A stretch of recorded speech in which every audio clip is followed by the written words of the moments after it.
महात्मा बुद्ध और नींद का त्याग। महात्मा बुद्ध का जीवन त्याग, अनुशासन और आत्म साक्षात्कार का प्रतीक है। उनकी साधना और शिक्षाओं में नींद का त्याग एक महत्वपूर्ण भूमिका निभाता है। यह कहानी उस समय की है जब सिद्धार्थ गौतम महात्मा बुद्ध ने आत्मज्ञान प्राप्त करने के लिए राजमहल और उसके सुख सुविधाओं का त्याग किया और कठोर तपस्या के मार्ग पर चल पड़े। राजमहल छोड़ने के बाद सिद्धार्थ ने वन में जाकर ध्यान और तपस्या करना शुरू किया। वे अलग अलग ऋषियों और तपस्वियों के पास गए, उनके ज्ञान को सीखा और अपनी साधना को निरंतर गहरा किया। लेकिन उन्होंने देखा कि सभी शिक्षक केवल आंशिक सत्य तक पहुंचे थे।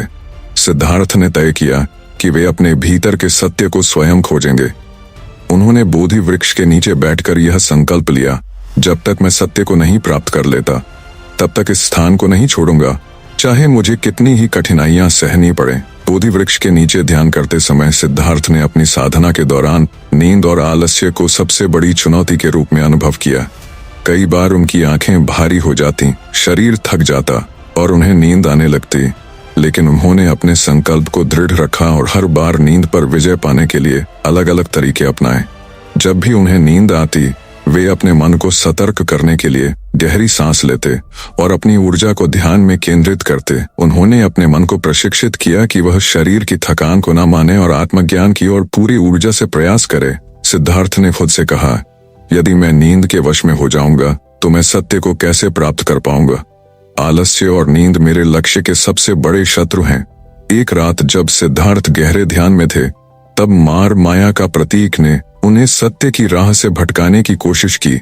मार ने उन्हें डराने और प्रलोभन देने के लिए सुंदर अप्सराएं भेजी, भयानक आवाजें की और उनके मन में थकावट और नींद के विचार डाले। लेकिन सिद्धार्थ ने अपनी साधना को भंग नहीं होने दिया। उन्होंने अपनी आंखें खोली और कहा, हे मार, तुम्हारे सभी प्रयास व्यर्थ हैं। मैं न तो तुम्हारे प्रलोभनों के आगे झुकूंगा, न ही अपनी साधना को तोड़ूंगा।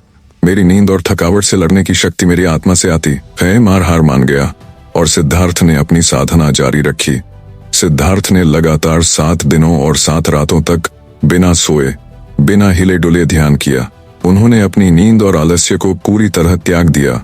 उनकी साधना इतनी गहरी हो गई कि उनके मन से सभी संदेह, अज्ञान और भ्रम दूर हो गए। अंततः 8वें दिन की सुबह सिद्धार्थ ने पूर्ण आत्मज्ञान प्राप्त कर लिया। वे महात्मा बुद्ध बन गए।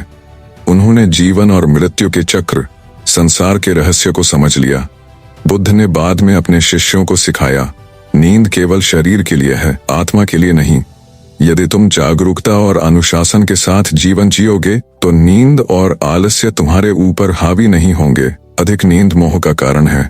यदि तुम्हें सच्चा सुख और शांति चाहिए तो जागरूक बनो और समय का सही उपयोग करो।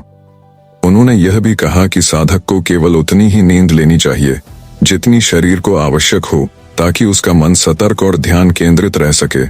शिक्षा, नींद और आलस्य पर काबू पाना जरूरी है।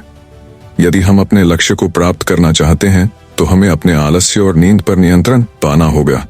दृढ़ संकल्प और अनुशासन से हम किसी भी चुनौती को पार कर सकते हैं। जीवन में सफलता और शांति पाने के लिए मन और शरीर को सतर्क रखना जरूरी है।